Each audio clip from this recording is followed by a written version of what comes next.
These walls are completely rigged with explosives. This makes me very nervous. This looks like there was an explosion here. I've always been drawn to places that the world decided to seal shut. They tried to blow this up. They did not succeed. Not because they're forgotten, They didn't want people going down this tunnel. Probably because there's something at the end of it. but because someone wanted them buried. Do I do it? Underneath this island is one of those places. Vast underground maze where myth, ancient artifacts, Nazi weapons, and human remains sit sealed in the dark. Just look at this. Look. You can even see that looks like a mine. Rock slides collapsed the entrance decades ago. There could still be live munitions underneath that rubble. Due to chemical degradation, some of them can just go off at any minute. The last time people were allowed inside, 4 of them died. 2 were never found. I kind of want to go in. I'm just scared of stepping on bombs. So we need to be very careful about where we step right now.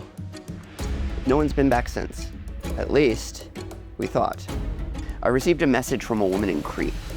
She claims that there's another way in, a secret entrance hidden in an olive grove. And once you know there might be a way in, let's just say self-control has always been aspirational for me. Now, when I first started researching irresponsible story ideas for this channel, I kept obsessively circling back to one place, the Labyrinth of Crete. The problem is that it doesn't operate like a normal story. With the last video, you could easily say, most haunted island on Earth, and even a second grader understands what they're signing up for. Not this place. Now, on the surface, you've got the legend of the Minotaur. Some archaeologists believe that it wasn't located at the Palace of Knossos at all, and that it was further inland, at this place. The deeper you dig, the weirder it gets. You got 4,000 years of myth, violence, obsession, Minoan, Roman, Byzantine, Ottoman, Nazi, all compressed into a claustrophobic, bat-infested maze that is absolutely packed with artifacts. And here's the crazy thing. There's almost nothing about it online.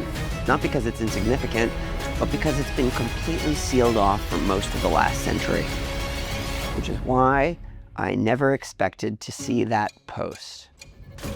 So, late one night, many months ago, I fell into a Reddit K-hole, and that's where I found her. A woman who claims to know a secret entrance into the Labyrinth of Crete. Now, we all know that the internet is a chaotic cesspool of lies, so I reached out to her for clarification, and she sent the following reply. Hello, we've been trying to find the entrance to the labyrinth. We know where to go, but can't really find it on Google Maps. Facepalm emoji. She then includes a GPS coordinate, and it's in this area. We climbed down into a hole, which opened out into the labyrinth.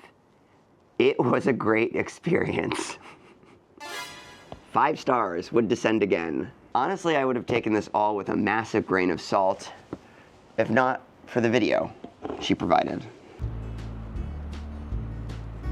I'm not sure about the transitions, but this music slaps. This could be a wild goose chase. It is a 12-hour ferry. But if it's not, and this is real, this could be absolutely insane. I think we're going to Crete. Why do I keep doing this? You know, some people learn from cautionary tales. I audition for them. All right, we are approaching the area. But now, you may be wondering, Steve, how are you gonna find a tiny hole in the ground amidst the olive grove? These are not roads. I'm gonna go this way. This way looks less intimidating than that. Oh no, my poor key. It appears that I have navigated myself to the edge of a cliff. And I guess I just look around for a hole in the ground now. If I was a Nazi, I'm not, and I don't condone that, but if I was, where would I hide my cannibal monster Nazi bomb death maze? Clearly I would put it around here somewhere, but that is a cliff. Oh wow. I bet that this hillside exploded. Yeah, it definitely did. Look at that. This is encouraging. I think that I am on the right track here. But how do I find the hole? All right, I'm gonna do something smart. I have a clever idea. The thing with this is that this is not like a big cave entrance. It is literally a tiny hole in the ground. So let's go. There I am. This is gonna be impossible. I am looking for literally a manhole. We've got bushes. It's hard to tell what's a bush and what's a hole. What's that? It's a bucket. Wait a second. Either that's a shadow. That could be. That looks like a hole. How do I get there? Alright, so it's just down that cliff. I just have to get down that cliff. How do I get down the cliff? Due to safety, ethical, and other reasons, both the layout and location of the labyrinth have been intentionally distorted. As you'll soon find out, this place is insanely dangerous. Aside from having a background in both caving and mining, I am, most importantly, an idiot. Do not try this. Do not try this. Do not try this. Okay, enjoy. I think this is the mouth of the canyon. Wow. All right, so spot number 1 is here. Where is the hole? Maybe it was just a shadow. I don't see anything.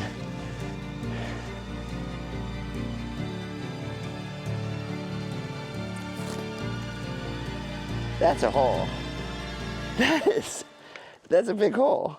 Oh my Lord. I have a feeling this is it. That is tight. I was imagining something much wider. Do I do it? I mean, I came all this way. I'm gonna sit down and think about this for a second. All right, let's do this. Costume change. Movie magic. Wow, that's dark and that is tiny. All right, here we go. Oh, that's tight.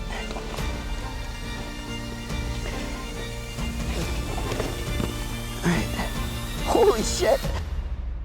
Every culture has a different way of saying, don't go in there. For the ancient Greeks, it was a batshit crazy story about this very labyrinth. And if you're wondering why anyone would build a giant underground maze, well, we first need to talk about a sexually frustrated queen and a cow. But not just any cow, a really hot cow, apparently. Because the queen cow and it ruined everyone's weekend. So put on your history caps, kids, because this story's about to get weird.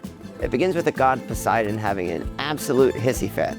Minos of Crete asks him for a favor. He says, hey man, make me king. Do me a solid. Poseidon agrees and gives him a sign, a perfect white bull. All Minos has to do is sacrifice the bull back to the god. Minos says sure. Then he sees the bull and suddenly it's like, wow, that's a really cool bull. So he sacrifices some shitty Timu cow instead. Now, at this point, you would expect Poseidon to strike him with lightning or turn him into a goat. Nope. Poseidon is petty as hell. He turns Minos into a cuck. Literally curses the king's wife Pasiphae so she suddenly has hots for the cow.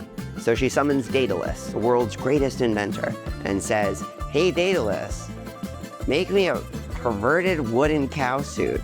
So that night, Pasiphae puts on her new evening wear and cow in his little pen, and some comes pen, gives him a 9 months later, they have a thing. They call it the Minotaur. 50% man, 50% bull, 100% generational trauma. If you can imagine, it has some learning disabilities. For one, it would eat people. This did not play well in court, so they asked Daedalus to build a special home for the child, the Labyrinth, an inescapable maze so complex that once inside, holy shit, nobody could ever return. There's metal bars. Yeah, I think this is it.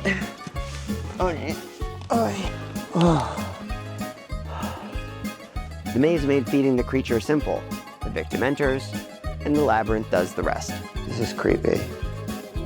Enter Theseus, Prince of Athens, six-pack abs, total main character syndrome. Theseus arrives in Crete, and immediately King Minos' daughter, Ariadne, does what every tragic Greek woman does. Falls in love instantly with a dude whose resume is mostly just vibes. I mean, Theseus looks like a marble statue, and is about as smart as one. He has no plans, so Ariadne gives him a sword and a ball of yarn. I thought this would be funny, and also very practical. In keeping with the legend of the Minotaur, I brought as much string as I thought I could carry, but it looks like other people had the exact same idea. Look at this. Everyone else is bringing string too, or a lot of other people. By a lot of other people, I mean 5 people. Theseus goes into the labyrinth, leaves a trail of yarn, finds the Minotaur, and let's be honest, this is not some epic duel. This is a traumatized basement child with horns versus a guy with weapons and a narrative contract. Theseus kills him. Crowd cheers, statues are erected. Now, Ariadne falls in love with Theseus, gives him the yarn, gives him the sword, helps him not die horribly in a maze with a cannibal monster. How does Theseus repay her? He sails away with her to Knossos and then literally ghosts her on a beach, abandons her in her sleep. It is the first historical record of peak boy energy. And this happens in literally all of Theseus's adventures. Dumps queens, dumps magical nymphs, leaves a path of emotional destruction everywhere he goes. Despite what Greek art tells us, it's important to state that Theseus is not a knight in shining armor, and the Minotaur is no more a monster than he is a victim in this whole situation. And that's the part that people forget. Being sent into the labyrinth wasn't a death sentence because the creature was strong. It's because the place itself was. It's a perfect maze designed to disorient, to strip away certainty, turn confidence into panic. And that's where the myth turns into something real. Everyone who entered the labyrinth thought they were different. None of them were, including the 4 people who died the last time this place was opened. Because the truth is, the labyrinth doesn't need a monster. It already knows how to kill you. This is a literal maze. And this ceiling really fucking sketches me out. It looks like there's a bunch of structures up there. I don't know what I just stumbled into, but this room is crazy. This is huge. These look like rampart walls. What were they doing here? Like, why go through all the effort of building giant walls here when there's solid wall behind it? Like, it's not like it's protecting it from collapse. What was this? This is bizarre. So that hole is very clearly man-made. They did that for a reason. What was the reason? And what is beyond that hole? Yeah, it's another room. So I was wondering who put all this graffiti here and if people came here regularly, but no. Right here, look, they signed it. Speleo, something in Greek, 1982. All of these markers are from the research team that came down here, but then they had to cut the project short, so they never finished mapping this place. Game plan, I found this cool little passage. It looks neat, and there's a ton of yarn going this way. And the Speleo team has been kind enough to put a bunch of arrows everywhere, so we are gonna follow their knowledge as far as it'll take us. Although this is a little scary because it looks like things collapsed on top of their yarn. You see that? That is what false security looks like. Following the researcher's yarn is how horror movies start, especially when no one ever asks why the yarn is still there. I've neglected to tell you why people want the labyrinth to remain sealed, or how those people died. Silly me. During World War II, the Nazis weaponized the labyrinth. We'll get to that nightmare later. But when they retreated, they blew up the entrances to hide what they'd left behind. And it worked. For decades, the labyrinth remained sealed until a research team reopened it in the late 20th century, officially for scientific survey. Which sounds responsible, until I cut to ominous music. Because the problem now isn't getting lost, it's that the labyrinth is actively trying to fall on your head. The explosions destabilize the hillside, leaving the entire maze in a permanent state of collapse. Also, not everything exploded. Landmines, grenades, still buried in the rubble. After decades of chemical degradation, they only need vibration or pressure. Just one wrong step is enough to vaporize you into a fine cologne, ruining your vacation. But danger doesn't stop people. It just convinces them to follow someone else first. Adventure seekers poured in. Treasure hunters chased rumored Nazi gold. Tourists got lost.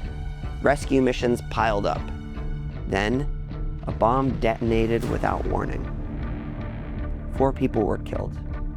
2 were never recovered. At that point, the labyrinth stopped being an attraction and became a grave.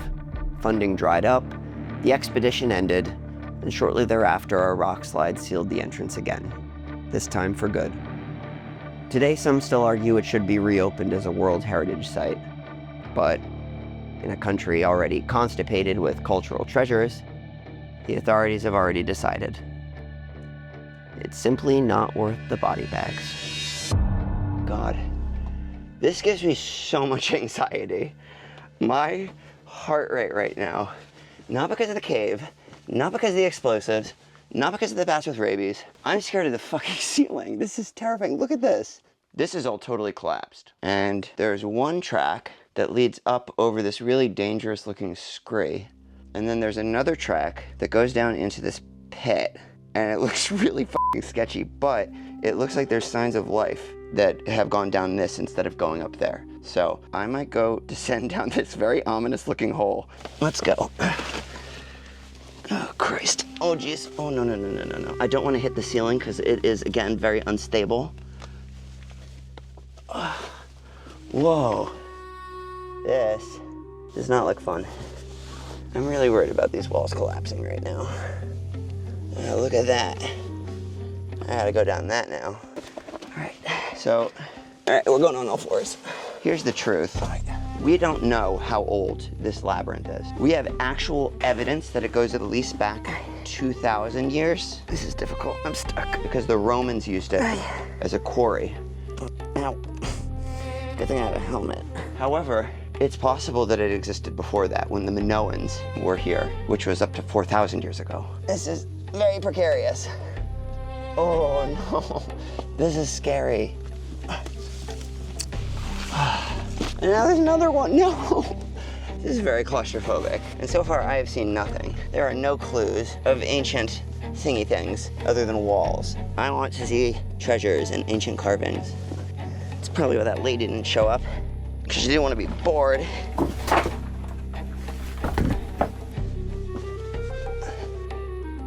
This is getting a little narrow.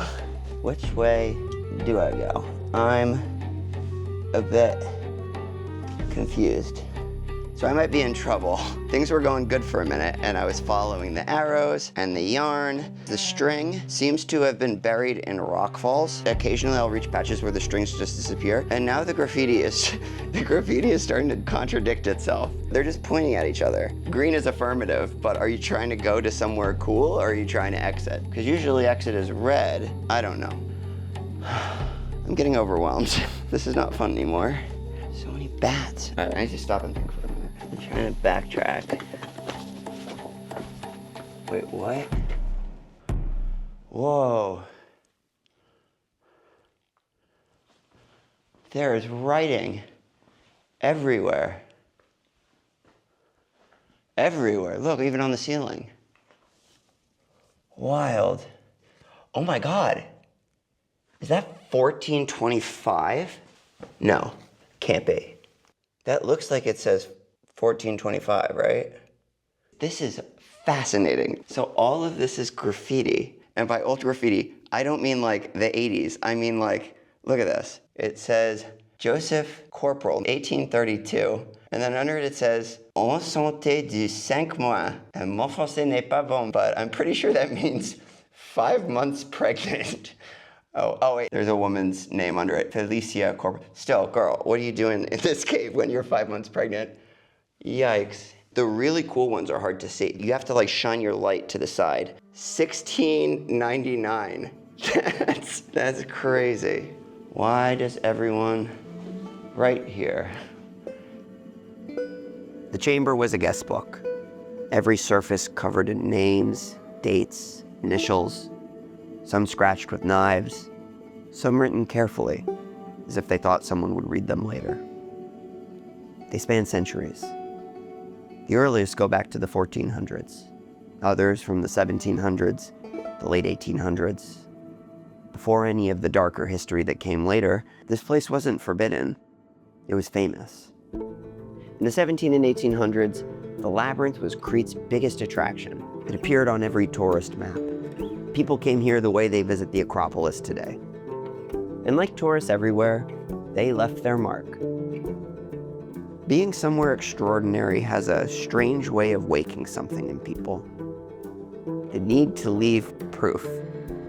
A human instinct that reaches for immortality, but settles on a bathroom stall. I think names are a strange thing. They don't explain who you were or why you came here. They merely say, I stood here. I existed. I made it this far. I don't know why, but it gives me great comfort seeing all of these names here, because it reassures me that for centuries people have been here and the ceiling has not fallen down on their heads. But what's unsettling isn't what's written here. It's what isn't. The signatures stop. Right around 1943. Whoa. So we have an important decision to make. It appears that the research team that has been kind enough to leave us all of these nice yarns, it appears that they have just dropped all of their thread here and gone home to watch Dancing with the Stars. And then moving forward, it doesn't look like there's any sign of activity. Perhaps this is because they ran out of time or funding, or they found something up ahead that they did not like. So we have a decision to make right now. Either A, I keep going and go deeper into the labyrinth and hopefully find cool things, or B, we take a hint from these experts who know exactly what they're doing and turn back and go back to the car. Okay. So, I mean, if we do come across something really bad, we can always just turn around, you know? Here's what we're gonna do. I'm gonna use my yarn that I brought. You wait there. You stay there. And I'm gonna tie it here to theirs, and then we're gonna move forward with my yarn. And I'm curious what's ahead. Oh, here's one. Look at this one. And why they decided to not go any further. Hyman Ship, 1943. I feel like it might be a bad idea because I think they clearly learned something. Satterbauer Grubinger, 1943. But also, I want to see it. Johans, it's a bunch of names, and it is 1943. Oh, this is a mess. I'm not sure if I should show this on YouTube, but I found these.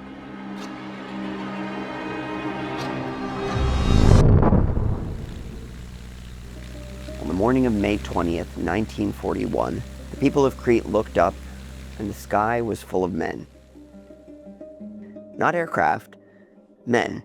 Thousands of German paratroopers were dropping from transport planes, their parachutes blooming like pale flowers against the blue Mediterranean sky. For a moment, it was almost beautiful, almost unreal. Then the shooting started. This was Operation Mercury, Hitler's gamble to seize Crete. And to the Germans, Crete wasn't just an island. It was an unsinkable aircraft carrier in the middle of the Mediterranean. Whoever controlled it could control the air routes, shipping lanes, and the road to North Africa. The Germans believed that surprise would shatter resistance, that the locals would stay inside. They were catastrophically wrong, because Crete didn't fight like an army. They fought like a people. Farmers grabbed hunting rifles. Shepherds charged with knives and clubs. Elderly men and women threw stones. In some villages, German paratroopers were killed before they ever touched the ground. For Hitler, this was unacceptable. So the Luftwaffe unleashed hell. Villages were bombed, civilians executed. Entire communities, Kondanos, Alikianos, Anayeya, erased from the map. Crete was conquered. But it was never subdued. So the Nazis adapted. They stopped moving and started burrowing. To them, the Labyrinth of Crete wasn't just a myth, it was infrastructure. Ancient corridors were reinforced. Cables were run through passages cut thousands of years earlier. Sections of the maze were turned into bunkers, armories, and escape routes. When resistance fighters struck above ground, the Germans vanished below it. But the island never stopped resisting. And as the war turned against Germany, retreat became inevitable, and the labyrinth's role shifted again. Weapons that couldn't be evacuated were dragged underground. Explosives cached in side passages. Ammunition stacked in chambers never meant to hold it. Then as the Germans pulled back, they did something final. They tried to erase the entrances. Charges were set, hillsides above the labyrinth were blasted apart, and everything they couldn't take with them remained right here. Legend persists of a lost Nazi bunker that survives deep in the labyrinth. Crates of ammunition rusting into the floors, walls booby-trapped with live grenades, landmines buried beneath the rubble, growing more sensitive with each passing year. Some of it was meant to be retrieved later. Most of it never was. The war ended. The island moved on. The labyrinth did not. As you keep going deeper, the question stops being what was hidden here. It becomes what still remains behind.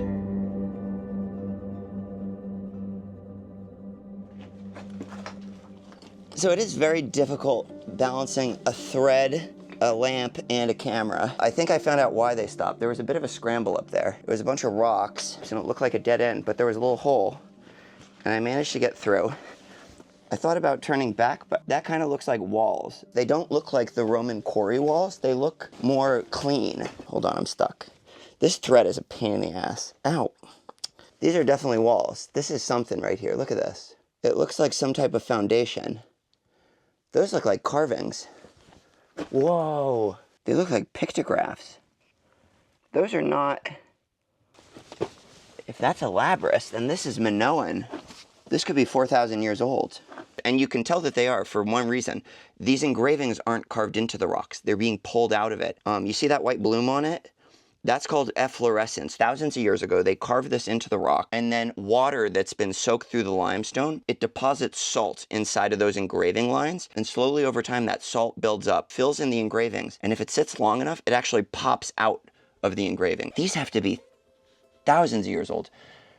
I wonder who was here. What they use this place for. They're such strange symbols. After all the names and dates, these are the first markings down here that don't feel human. Whoever made them wasn't trying to be remembered. They weren't left for me to understand. The shapes are familiar. A star, a fish, an arrow. Maybe it was the guano fumes going to my head, but they seem so simple that if you just stared at them long enough, they should make sense. But they don't. They're symbols that no longer speak. Not because they were meaningless, but because they belong to a real culture, a real moment in Bronze Age life, the meaning of which has simply slipped out of human memory. What's left is a fragment that survived longer than the people who understood it. A whisper from a world that will likely never speak again. And in a cavern full of names and dates screaming for attention, that might be the loudest thing I've found down here. At least, so far. It's very slow to move because this thread is so tangled. Can I squeeze through there? I think I can. This is kind of scary. Look at this rock that looks like it's about to fall. I'm gonna do this very quickly, okay? Oh, Lord. That is crazy. Look at these walls. Oh, is that pottery? This is so cool. Wow. All right, I'm geeking out. This is ancient pottery. Wow. Not to get nerdy on you, but I don't think that this is Minoan pottery because they would actually paint their pottery. They didn't really carve it. This looks more Roman. See that? That's called combware. So it was really thick. It was cheap to make. This was like day-to-day pottery, which means that they use this space. This could be a cooking implement. I have no idea what it's for, but I don't know. What were they doing down here? There's my rope. Okay, let's go. Look, more pottery. This time a handle. I gotta be honest, I actually find this a bit disconcerting. Cause like, if all of this stuff is just sitting here, what if nobody's been down this part of the labyrinth in like 2,000 years. Because, like, if something bad does happen, there's a chance no one's coming to get me.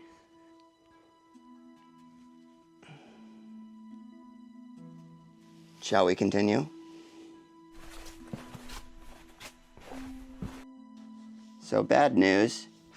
I've reached the end of my second to last roll of thread. So I have one spool left. This looks relatively straight.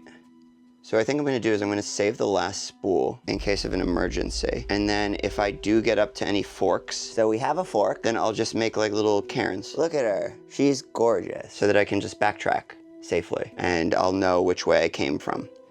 So I think that that works. All right. I am at a place that makes me quite nervous. There's collapse everywhere, but here it's like big boy collapse. Like this is huge chunks. Whatever happened here was violent. Those slabs are like 2 feet thick. I think that we're approaching the Nazi bunker. And I think that this could possibly be an after effect of those blasts. I'm going to proceed with high caution now because this does not look like a happy place.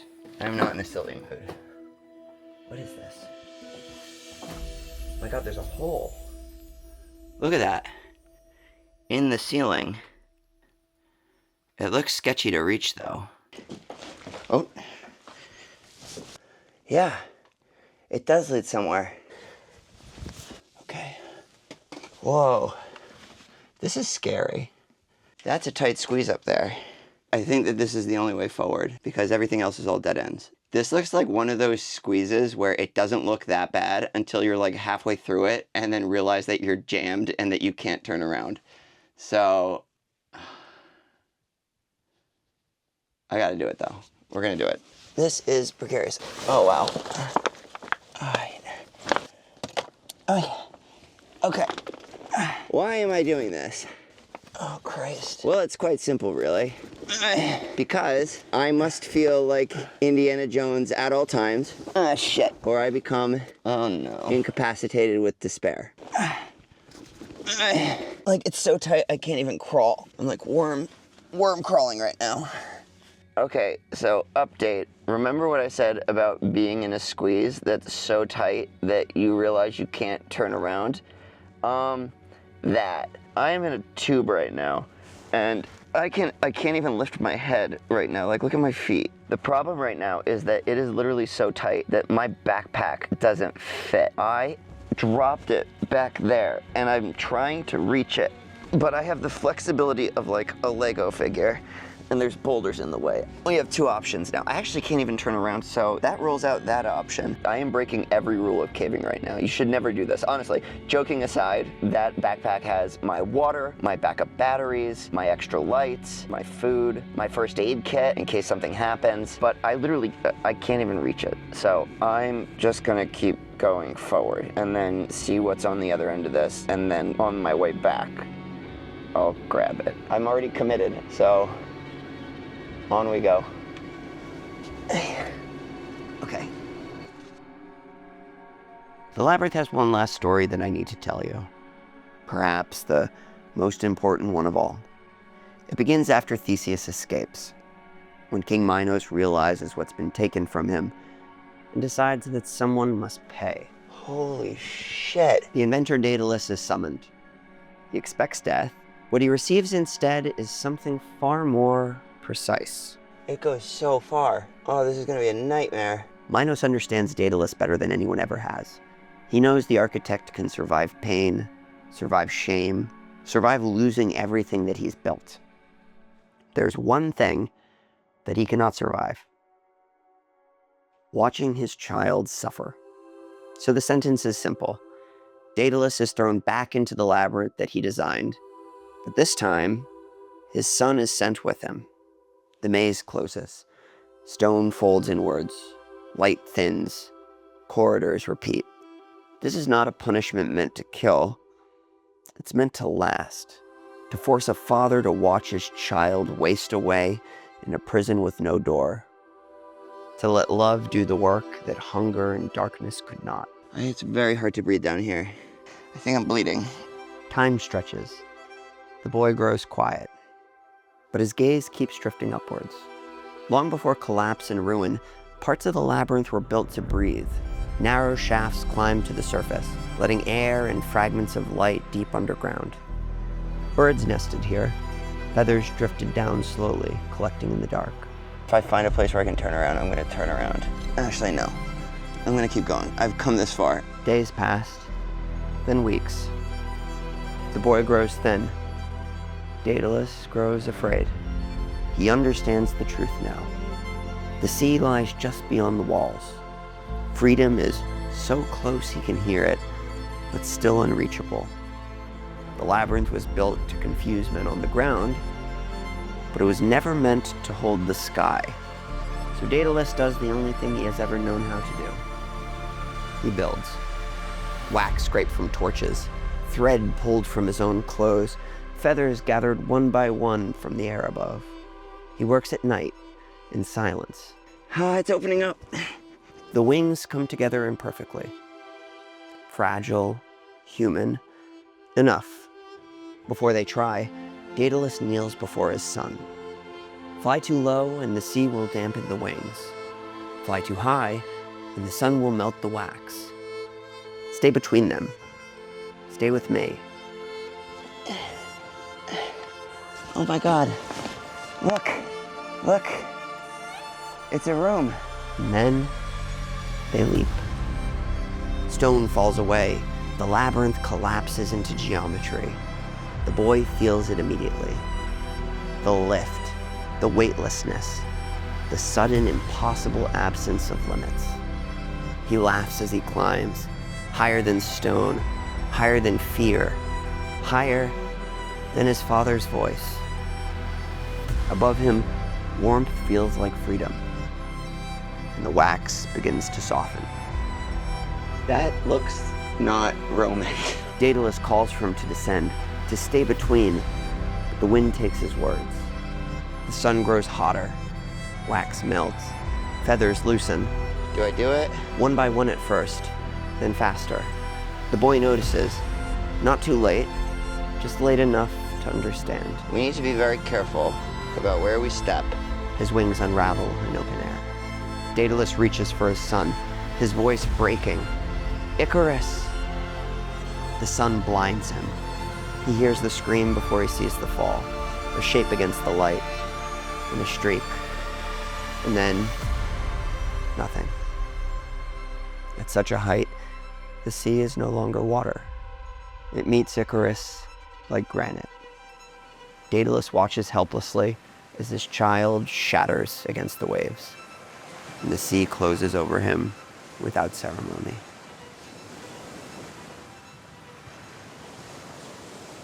No one ever learns it the first time. That's literally blasted metal infused into the wall. I'm a bit nervous to walk on this because, I just got goosebumps.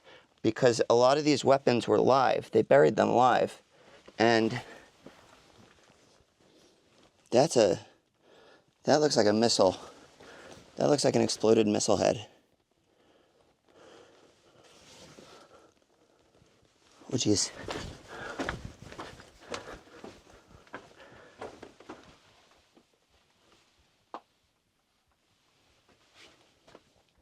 And this is all concrete.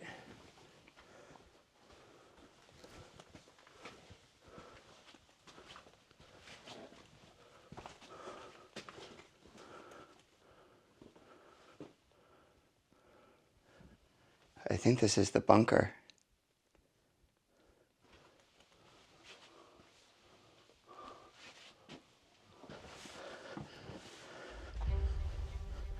This makes me nervous. There's like metal everywhere. I've always been drawn to places that the world decided to seal shut.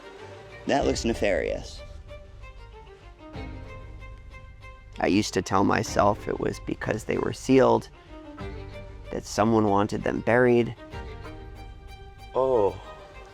But the truth is, I'm simply drawn to the thrill of uncertainty, to the flicker of danger that follows.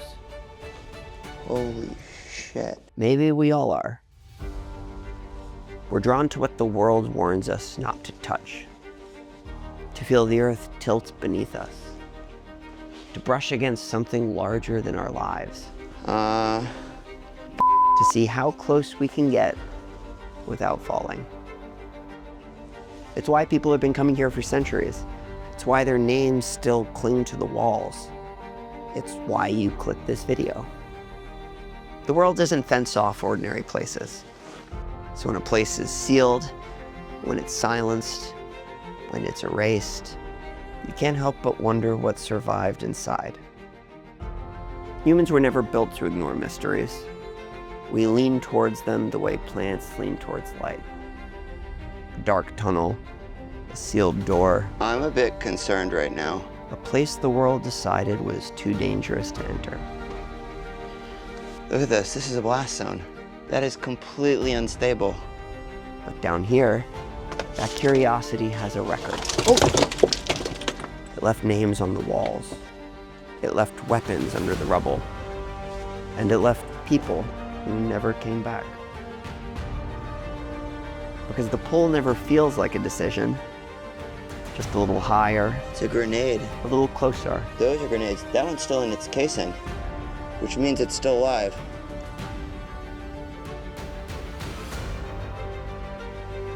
And some of them aren't detonated, which means there could be some underneath all of this collapsed rubble.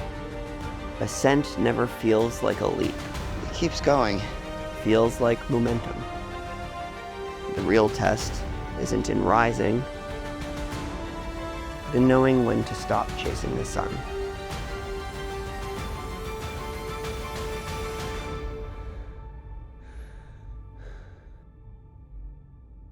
Getting out of here.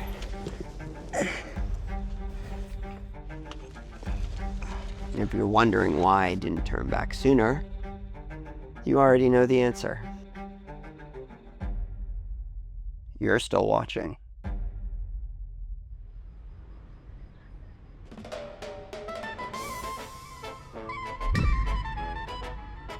Hey, it's the end of the video. You survived the labyrinth, all 42 minutes of it. If you enjoyed that video and would like to see more, please consider hitting that subscribe button. It really helps me out. Or leave a comment. The algorithm likes that, and it fuels my fragile creative ego. Next stop, Serbia. We're hunting vampires. Real ones. Probably. No glitter, I promise. See you in the shadows. That's so cheesy. I'm sorry about that line. Okay, bye. Get out of here.